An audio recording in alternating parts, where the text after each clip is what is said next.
Life Audio. Today I'll talk about that. John gets bougie with the sideline snacks for his daughter's volleyball game and wonders if Daniel from the Bible snuggled with the lions.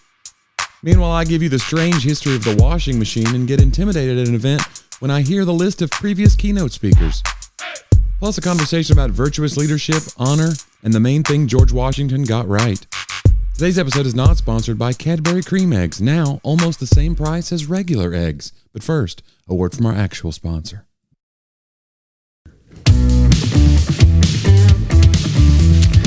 Hey, welcome back. Another episode of Talk About That. I'm John, here with my zany co-host, Johnny. I don't want to be the zany one. You have to be the zany one. You're the comedian. No one lets me be zany. It's true. You got to be the rock for people. Does that ever bug you? That's your whole life. Being the rock. You got to walk into the room and be the one who's not going to freak out. Do you feel that in your life sometimes? The pressure of that? Some. But you kind of like it too. Because you're like, you know what? I always come through. You know this what? captain's never sick at sea. Do you say that to yourself? I think I freak out in rooms quite often, actually. But yeah, you do. You But can get me riled. But I still think of the people who freak By out the in people, rooms. for the people. Of the people who freak out in rooms, you still would be the rock among those people. I had to have an uncomfortable meeting last night. Yeah? And With me. I could feel my ears turn red, Get hot. Yeah. And Is that a thing? Yeah. Is that a Like long blood COVID? pressure. You could feel your ears getting hot? That's the way I hulk up. Yeah. And I just started smashing walls with my ears. That's weird. I could feel it. But it was a situation where I had to remain somewhat calm. And they were like, sir, your ears. Listen, your You voice had is to tell. fine. You had to tell. But your That's ears why you need to play, calm down. Don't play poker with John. You're like, his face is saying he's got pocket aces, but his ears are saying he got nothing. Yeah, I held it together. Yeah. But then you told me all about it at lunch, and so did you hold it together? well, I don't have to hold it together with you. Oh, that's good. And now we're going to tell listeners all about. No, I'm just kidding. We don't have to. That'd be an interesting story. Someday I want to talk about the world. I can't even say what it is. Okay. I could say. We don't want to talk about I don't want to talk about the it. world. Get out of here with the world. It's the world of something that I insert here. But someday I'll have a lot of experience to reflect upon. Sure. Okay. But there is a thing of like, back to the original point of like being perceived as something, and you kind of fall into a role early in life. Like you were always the old soul kid. Yeah. You know, you started preaching when you were 15. Yeah. So like 16, I don't want to be. You're kind of hemmed in as like, he's the Doogie Howser of theology. You know, he's the wise. He's going to teach. All the people in the temple are gathered around you, marveling at you. Yeah, except I knew nothing. No, but you thought you did. And that confidence will take you a long way. But no, but there is like people fall into roles, and it is interesting, that whole thing of like how you're perceived and versus like how you feel in a moment. Well, were you the funny kid? Because you always talk about you were the awkward kid. Yeah, I was funny, but it was very like situation specific. Yeah. So I had smart things to say, and I would think ideas, but then my lack of self-esteem would keep me from saying a lot of them. Yeah. I would like, no, not going to risk that. I wouldn't take the risk sometimes. Sometimes I would. Did you ever try to create the scenario in which you knew you had the joke you wanted to make or the witty retort? Oh, sure. I'm trying to think of a specific version. Like, basically, it's a George Costanza jerk store. I want to get them to say the line so I can say, oh, yeah, the jerk store called. And they're running. If you're not a Seinfeld fan and you're listening to that, I don't know what we're doing with our lives. Yeah. But I'm sure we have some like... If you notice, you meet like a millennial or a zennial now, they're like, Seinfeld, I could take it a little bit. You're like, what? Yeah, what? I don't understand. I just don't understand. It doesn't compute with me. No, I think it's brilliant. I get that the plots are a little like every sitcom.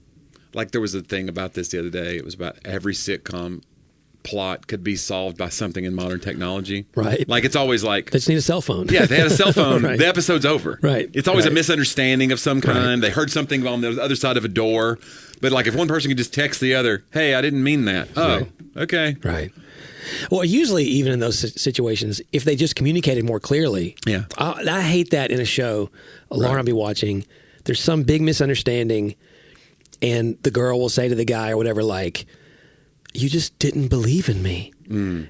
And what he said was not meant to do that. And she just turns around and walks away. He's just like, there's nothing I can do. I was like, I don't know. Why don't you go, actually, I didn't mean that. What I meant to say was, and you're misunderstanding. Of course I believe it. But no, then you lose all the tension of the show. Good communication removes drama, Johnny. I think that's the point, isn't it, though, guys? Some of y'all need some. We can't all have the perfect relationship like you and Laura, John, where you just chase each other down and be like, I'm sorry if you misunderstood me. I'm sure y'all never have fights. You know what? You know what? Laura is the kind of person, God's honest truth, that I kind of like fighting with when we do. Oh, boy. I know. I just can't help it. She's so like. No. It's one of those. This is so she's gross. You know she's bringing. This is so gross. Really good arguments. You know. Stop it. It just is. People are turning off the show.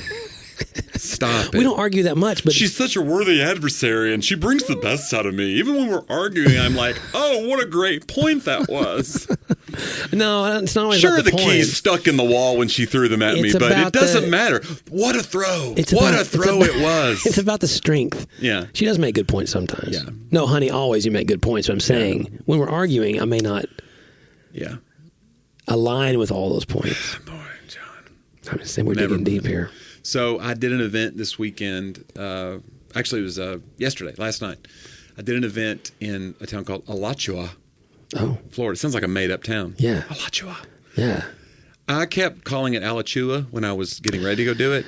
And I'm glad I didn't walk in and say Alachua. You know when you go in to pronounce a town name wrong, people are very defensive about their town names. Yeah. I've found over the years of doing comedy, for instance, we have a town in Tennessee. It's spelled Lafayette. But don't call it that. It is Lafayette. It's Lafayette. If you say Lafayette. Even though obviously it's named. We ain't no French. Whatever. It's named after a French guy. Named. Who was an American war hero. Named. Lafayette. Was he, though? Yeah, Marquis de Lafayette. Or was he Marquise? Marquis de Lafayette. Wouldn't it be funny if he was like I could go ahead. That would be great. But yeah, like there's famous Arab, Alabama. Because it's Arab. It's clearly Arab, Alabama. But no, not in Alabama. It's Arab. So anyway, I was in Alachua. It was for a Lions Club dinner. It's Lions. Alachua. And it was at this wedding venue. So it's already you kind of know it's going to be a little bit different. Like you don't know what the sound system's going to be. You're walking in. It's like, and I didn't know. It's one of those where I landed. And I go, am I underdressed already? Like, am I? So luckily I had time. When you ask that question, the answer is almost always yes. Yeah, because people see videos of me and I'm wearing like a button up and jeans, and that's kind of my onstage persona. But then I kept seeing the word gala, and I was like, oh no, I don't have a gala. It's gala, but go ahead. I don't have a gala or a gala outfit. Really. You're not a gala style comedian normally, are you? Well, I can do whatever you need, John. Okay, guys, so send any budget, really. That's JonnieW.com. Yeah, /gala. Make an offer. All right, go ahead. But anyway, the guy called me the day up, but I luckily had a chance because I was like, you know what, I'm going to hedge my bet. I'm going to go to there was a Burlington. Oh. Yeah. Fancy. They're more than just coats, John. But they had a suit jacket. You know, so I thought, I'll get a suit jacket. I'm here. And so I bought it just to wear over I had a dress shirt. I was like, all right, this will kind of hedge my bet. Because I knew it's called the Cattleman's Banquet. So I knew there's some ranchers. But these ranchers are like millionaire ranchers. They're not like struggling ranchers. They're like, I got 100,000 head of cattle. How many ranchers do you know? I'm saying the people that are coming in. Our normal ranchers, I have so many friends. They're just No. The guy ranchers. who called me told me all this because that's when I was like, I'm so glad I bought this jacket. Guy. What was his name? Lafayette? Yeah, it was. So he called me. And he starts telling me the thing.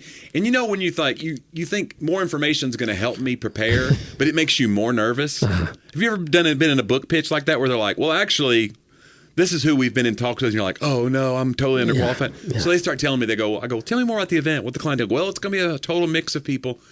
They go, there'll be ranchers, but these are like really, well-to-do ranchers that have a lot of head of cattle, and then, they're and then there'll be politicians, local and state, and then they go. And our past speakers at this event, just so you know, we've had Tim Tebow, we've had Danny Werfel, we've had presidential candidates. We had Jimmy Carter. I go, oh my gosh. And they go, and now you. And I go, oh no. What are you doing? They go, we thought we wanted to have like something more light. Because sometimes you people were the speaker too? Well, it's called a speaker, but it's basically like the keynote. Did you just do you did your No, act? I just did my act. That's what they wanted. Yeah. But I'm saying in the past, that's kind of what they wanted to make get a turn like, now, guys. And now let's talk about these elections. Yeah. Well, they wanted to get in. They wanted somebody, I think, that was a little bit different than the tone of, because it's a very conservative area, which surprised me that they were like, we loved having Jimmy Carter. I was like, when was this? Right.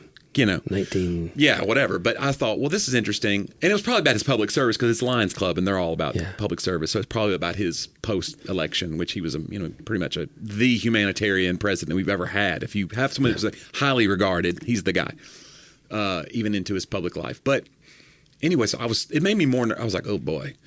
And then we get there, but they're so excited to have me, and they watch my YouTube videos, and so they vetted me pretty well. And there's a board that put it together, and we sent their clips around, and they decided we had to have you. And I go, okay. And then it went well, which I was so relieved because it's just one of those, you just never know. You just never know. You never tell me it doesn't go well. No, I would. I mean, there are things you've been at shows that I've had that have gone a little bit sideways, or that could have been better. It wasn't about you usually if that happened. Would you tell me, John? Yeah. Would you be like, you did not bring it? You blew it. No, I've never seen you not bring it. But. Well, I was nervous about that. Once they said Jimmy Carter, I was like, are you kidding me? Yeah, you're like, I fit right into that. Put me right on that list. Yeah. Yeah, Tim Tebow, Jimmy Carter. Right after Danny Werfel. Remember Danny Werfel? I do. Wasn't he a Heisman? He was. Okay. Won the Heisman, and unfortunately, it was another Florida player to win the Heisman, which is very offensive to me. But he was a great guy. Yeah, and he is a great guy. He beat Peyton 3 or 4 years probably because he was. Was Werfel doing Peyton? I think so. I think he was a. I don't want to talk about it. All that said, I don't want to talk about it. By the way, they beat Peyton 4 years.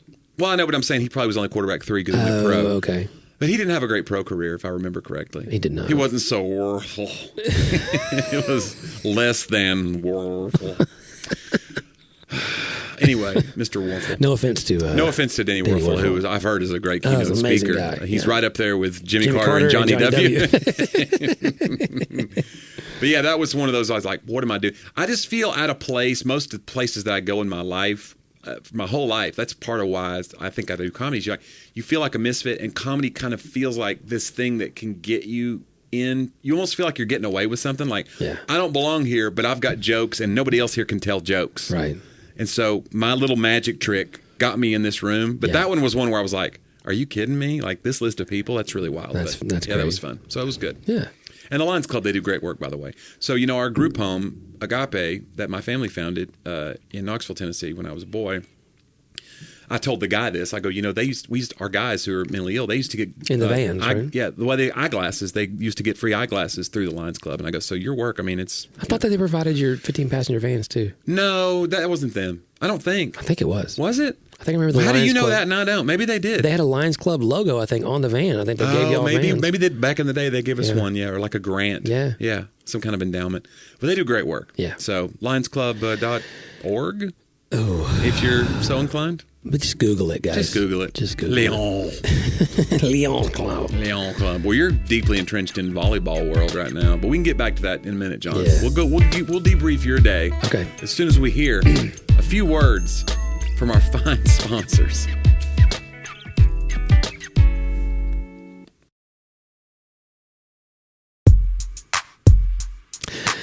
Yeah, volleyball is in full effect. We had a tournament get canceled, and so we were supposed to be on spring break, and then they added an extra tournament back to try to replace the canceled one. So when did you know you were going to be like the volleyball dad? Because I know when you start out, you're like, okay, well, she's interested in this. She's in 5th grade, 4th grade. And you're like, we were.